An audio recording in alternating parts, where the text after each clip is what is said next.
पढ़ ले रे बाबू, टाइम कम है रे, टाइम कम है एग्जाम का, तू जान ले रे। जो क्वेश्चन मैं बताया वो तू कर ले रे, एग्जाम में ये आ रहा। तू पढ़ ले रे बाबू, टाइम कम है रे, टाइम कम है एग्जाम का, तू जान ले रे। जो क्वेश्चन मैं बताया वो तू कर ले रे, एग्जाम में ये आ रहा। चैनल एडू फाइबर को तू सब्सक्राइब कर ले, यहाँ सब कुछ मिलेगा वो तुम्हें जिसकी जरूरत। चाहे मैथ हो या साइंस, सोशल साइंस हो या इंग्लिश, चाहे संस्कृत हो या हिंदी भाषी, यहाँ सब कुछ मिलेगा जो तू चाहे तू पढ़ ले रे बाबू। टाइम कम है रे, टाइम कम है एग्जाम का, तू जान ले रे। जो क्वेश्चन मैं बताया वो तू कर ले रे, एग्जाम में ये आ रहा। तो जो स्वागत है आपके अपने channel Edu Tech of Education में। आज मैं आपको बताऊंगा क्लास 12 साइंस हो, हिंदी हो, कॉमर्स का हिंदी इलेक्टिव का क्वेश्चन आंसर। तो मिला लीजिए बच्चों किसका कितना नंबर आता है जल्दी से। तो चलिए बच्चों शुरू करते हैं। पहला जो क्वेश्चन है, ठीक है, पहले क्वेश्चन पे आते हैं। भाई ये ध्यान से पूछा गया है, क्या बोला गया, ध्यान से देखिए, जल्दी जल्दी मिलाते हैं। अपने जीवन का लक्ष्य निश्चित करते समय हमें किससे प्रेरणा लेनी चाहिए? तो एक युवा क्रांतिकारी से लेना चाहिए। नेता से लेकर कोई फायदा नहीं है, साधु से लेने से कोई फायदा नहीं, अभिनेता से लेने से कोई फायदा नहीं है, हमें युवा क्रांतिकारी से लेना चाहिए। चलिए देखते हैं दूसरा प्रश्न। दूसरा प्रश्न क्या कहता है बच्चों? दूसरा प्रश्न है, लक्ष्य ऊंचा होने पर उपलब्धि होगी। जब लक्ष्य ऊंचा हो जाता है तो उपलब्धि भी ऊंची हो जाती है। तो चलिए देखते हैं बच्चों, ये है ऑप्शन नंबर 2 इसका सही उत्तर। तीसरा नंबर देखते हैं, असफलता को सफलता में बदलने का मूल मंत्र क्या है? मूल मंत्र है बच्चों पहला नंबर ऑप्शन, बार बार प्रयास करना। बार बार प्रयास कीजिएगा तो आप भी सफल हो जाइएगा। तो चलिए देखते हैं बच्चों अगला प्रश्न। अगला प्रश्न है क्वेश्चन नंबर 4। तो देखते हैं भाई क्या कहता है, जीवन में आगे बढ़ने के लिए हमें क्या करना होगा बच्चों? तो हमें मौज मस्ती करना होगा क्या? हमें गप्पे मारना होगा क्या? हमें सिनेमा देखना होगा क्या? नहीं, ये तीनों तो ऐसे ही छट गया। तो हमारा जो आंसर है वो चौथा है, लक्ष्य निर्धारित करना होगा। हमें बनना क्या है? हमें डॉक्टर बनना है कि इंजीनियर बनना है कि नेता बनना है, क्या बनना है? लक्ष्य को निर्धारित करना है। तो चलिए देखते हैं अगले प्रश्न को। अगला प्रश्न है बच्चों क्वेश्चन नंबर 5।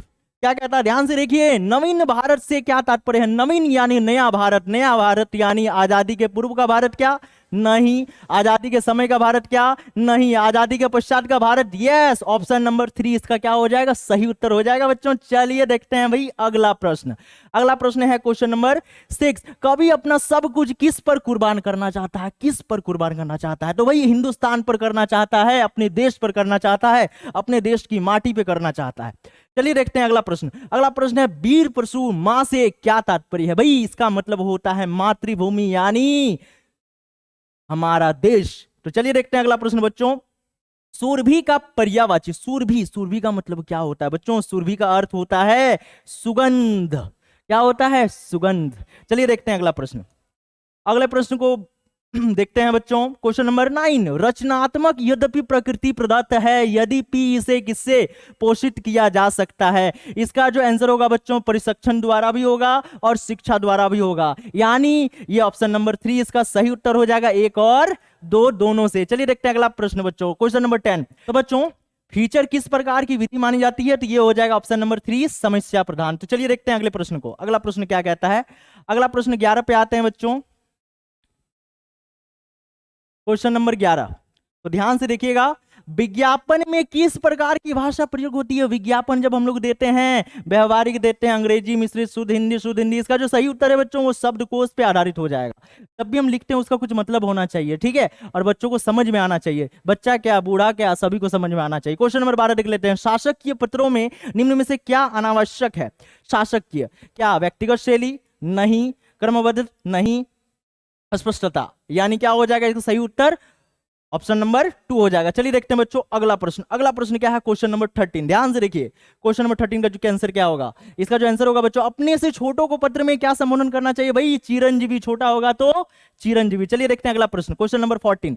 विचारों के आदान प्रदान कि निम्न में से सबसे प्राचीन परंपरा, सबसे प्राचीन पत्राचार। भाई फैक्स हो गया, टेलीफोन इंटरनेट, ये तो नया है ना, नवीन है। तो चलिए देखते हैं अगला प्रश्न। अगला प्रश्न क्या कहता है बच्चों, क्वेश्चन नंबर 15। क्वेश्चन नंबर 15 है, जन संचार प्रक्रिया के प्रमुख तत्व क्या है। जन संचार, हमें लोगों तक अपना बात पहुंचाना है। संग्राहक, प्रतिपुष्टि, सांकेतिकरण और संकेत वाचन, स्रोत संदेश और संचार माध्यम। ऑप्शन नंबर 4, इनमें से सभी के माध्यम से हम अपना संचार कर सकते हैं। चलिए देखते हैं अगले प्रश्न को, क्वेश्चन नंबर 16।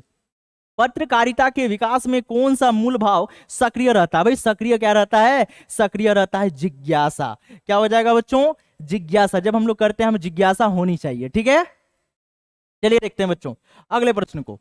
अगला जो प्रश्न है क्वेश्चन नंबर 17 को देखते हैं। 17 क्या कहता है भाई, नई संचार भाषा को किसने जन्म दिया। नई संचार भाषा, सिनेमा ने, कंप्यूटर ने, इंटरनेट ने। भाई विज्ञान और प्रौद्योगिकी ने, इसी के माध्यम से इंटरनेट और कंप्यूटर आया ना, और सिनेमा आया। चलिए देखते हैं अगले प्रश्न को, क्वेश्चन नंबर 18। सर्वप्रथम मुद्रण का प्रारंभ कहां हुआ। मुद्रण सबसे पहले चीन ने। बाबू ध्यान देना, ऑप्शन नंबर 4 इसका सही उत्तर हो जाएगा। चलिए देखते हैं अगले प्रश्न को। अगला प्रश्न क्या है, अगला प्रश्न है आपका क्वेश्चन नंबर 19। प्रस्तुत पंक्तियों के रचयिता कौन है। ये जो आप गद्यांश देखिएगा, इसका किसने लिखा है, तो इसका हो जाएगा केदारनाथ। कौन हो जाएगा बच्चों, केदारनाथ इसका हो जाएगा। चलिए देखते हैं अगला प्रश्न, क्वेश्चन नंबर 20। क्वेश्चन नंबर 20 जो है, किन लोगों के खाली कटोरों में बसंत उतरता है। भाई खाली कटोरा लेके कौन रहता है, कटोरा लेके, अभी बोलिए। तो बोलिए सर भिखारी रहता है। भाई सही उत्तर भिखारी हो जाएगा, ऑप्शन नंबर 3 इसका सही उत्तर हो जाएगा।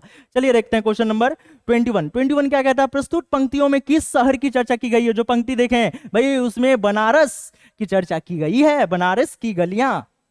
चलिए इसके बाद क्वेश्चन नंबर 22 देखते हैं। भाई ये क्या है, रोज रोज, बीच में डैश है, डैश रहने से क्या हो जाता है, कौन सा अलंकार। ऑप्शन नंबर 4 पुनरुक्ति प्रकाश अलंकार, इसका सही उत्तर हो जाएगा ऑप्शन नंबर 4। चलिए देखते हैं बच्चों क्वेश्चन नंबर 23। तो क्वेश्चन नंबर 23 अगर हम लोग देखेंगे भाई, तो 23 में क्या देखने को मिलेगा, देवसेना का गीत जयशंकर प्रसाद की किस कृति से लिया गया, किस कृति से लिया गया। तो इसका जो हो जाएगा सही उत्तर बच्चों, ये हो जाएगा अस्कन गुप्त। ऑप्शन नंबर 2 इसका क्या हो जाएगा, सही उत्तर हो जाएगा। क्वेश्चन नंबर 24 को भी देख लेते हैं। सिकंदर के सेनापति का नाम क्या था, सेल्यूकस निकेटर, यानी ऑप्शन नंबर 1 इसका क्या हो जाएगा, सही उत्तर हो जाएगा बच्चों। चलिए देखते हैं अगले प्रश्न को। अगला प्रश्न है 25 में है, गीत गाने दो मुझे। क्या गाने दो, गीत गाने दो मुझे। मैं कभी क्या रोकने की बात कर रहा है भाई, ये कर रहा है वेदना रोकने की बात, ठीक है, ध्यान दीजिएगा। ऑप्शन नंबर 4 इसका सही उत्तर हो जाएगा बच्चों। क्वेश्चन नंबर 26 देखते हैं। देश में आजादी के बाद किसकी कमी दिखाई देती है। आजादी जब हो गया, हमारा देश आजाद हो गया, किसकी कमी, ईमानदारी की बच्चों। ऑप्शन नंबर 4 इसका सही उत्तर हो जाएगा, ईमानदारी घट गया है, सब भ्रष्टाचार में लिप्त हो चुका है। 27 नंबर क्वेश्चन क्या कहता है, ध्यान से देखिए। राजकुमारी पद्मावती किस द्वीप की राजकुमारी थी। ऑप्शन नंबर 2 इसका सही उत्तर हो जाएगा, सिंहल द्वीप की राजकुमारी थी। चलिए देखते हैं बच्चों, 28 से 31 गद्यांश पे आधारित है। चलिए, हमें तो धोखा होता है कि परदादा की घड़ी जेब में डाले फिरते हो, वो बंद हो गई। तुम्हें ना चाबी देना आता है और ना पुर्जे सुधारना आता है, तो भी दूसरे को हाथ नहीं लगाने देते। तो इसका जो है, प्रस्तुत पंक्तियां किस पाठ से ली गई है बच्चों। घड़ी का जिक्र किया जा रहा है बार बार, यानी घड़ी के पुर्जे। चलिए देखते हैं अगले प्रश्न को। अगला प्रश्न है बच्चों 29 का उत्तर क्या हो जाएगा, बंद घड़ी के माध्यम से कभी किस पर प्रहार किया है। किस पर, पुरानी परंपरा, एकदम सही। दूसरा है रूढ़िवादियों, जो पुराने संस्कृति को लेकर चलता है, एकदम सही। अंधविश्वास, एकदम सही, यानी 4 नंबर सभी, इनमें से सभी सही। चलिए देखते हैं 30 नंबर, हमारे दुखों का क्या कारण है। हम पे जो दुख आता है क्या कारण है, अंधविश्वास सही चीज है भाई। सड़ी गली मान्यता सही चीज है भाई। और नवीन सोच की अवहेलना, नए सोच को हम लोग छोड़ देते हैं, सही चीज, यानी ऑप्शन नंबर 4 इसका सही उत्तर हो जाएगा बच्चों। चलिए देखते हैं अगले प्रश्न को। अगला प्रश्न है भाई 31 क्या कहता है, इन पंक्तियों का अभिप्राय क्या है। देखिए घड़ी से रिलेटेड है, तो यानी समय परिवर्तनशील है, समय को कोई रोक नहीं सकता है, चाहे हम हो या चाहे आप हो। चलिए 32 देख लेते हैं। शुक्ला जी जब काशी बारात में गए थे तो किस लेखक के घर को देखा। तो भाई केदारनाथ, ऑप्शन नंबर 2 इसका क्या हो जाएगा, सही उत्तर हो जाएगा बच्चों। चलिए देखते हैं अगला प्रश्न को। 33 वार्षिक उत्सव का मुख्य आकर्षण कौन था। तो इसका जो सही उत्तर हो जाएगा बच्चों, बालक हो जाएगा। चलिए देखते हैं अगले प्रश्न को। अगला प्रश्न देख लेते हैं 34। क्या बोला है? संवदिया का क्या नाम था? संवदिया। भाई इसका जो सही उत्तर है बच्चों हर गोविंद हो जाएगा। 35 नंबर क्वेश्चन भी देख लेते हैं फटाक से। लोमड़ी का शेर के मुंह में स्वेच्छा से चले जाने का क्या कारण था? भाई स्वेच्छा से। इसका सही उत्तर है ऑप्शन नंबर 1, रोजगार का दफ्तर। क्या हो जाएगा? रोजगार का दफ्तर।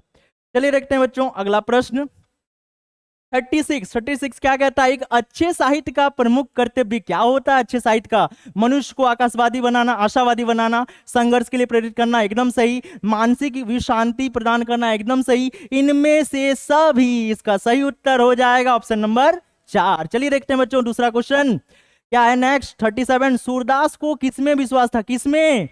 तो इसको पुनः निर्माण में विश्वास था। ऑप्शन नंबर क्या हो जाएगा बच्चों? 3 इसका सही उत्तर हो जाएगा। चलिए देखते हैं 38। बस ज्यादा दूर नहीं है बच्चों। देखो रूप सिंह के गांव का क्या नाम था? इसका नाम था माही। ऑप्शन नंबर 4 इसका क्या हो जाएगा? सही उत्तर माही माने MS धोनी, यानी महेंद्र सिंह धोनी। चलिए मेरा फेवरेट जो प्लेयर है बाबू क्रिकेटर वो MS धोनी है। तुम्हारा क्या है? कमेंट करना, ठीक है। अब वीडियो अच्छा लगे तो वीडियो को लाइक करते जरूर जाना बच्चों, और शेयर भी कर देना दोस्तों तक। 39 बिस्कोहर की माटी पाठ के लेखक का क्या नाम है? इसका सही उत्तर हो जाएगा बच्चों विश्वनाथ त्रिपाठी। ऑप्शन नंबर 4 इसका क्या हो जाएगा? सही उत्तर हो जाएगा। चलिए देखते हैं अगले प्रश्न को। अगला यानी अंतिम प्रश्न। अंतिम प्रश्न को ध्यान से देखिए। अपना मालवा किसके बात किया जा रहा है? अपना मालवा। ध्यान से संभाल के रखिए। खाऊ जाड़ू सभ्यता में शीर्षक रचना के माध्यम से लेखक ने क्या संदेश दिया है? भाई ऑप्शन नंबर यही इसका क्या हो जाएगा? एक सही उत्तर हो जाएगा पर्यावरण के प्रति लोगों को सचेत करना। तो बच्चों आपको बताना वीडियो कैसा लगा। वीडियो अच्छा लगा तो वीडियो को लाइक कर दीजिएगा। चैनल में पहली बार आने चैनल को सब्सक्राइब करके जाइएगा, और हो सके तो चैनल को सब्सक्राइब करने के बाद घंटी को दबा के जाइएगा। मिलते हैं नेक्स्ट वीडियो में।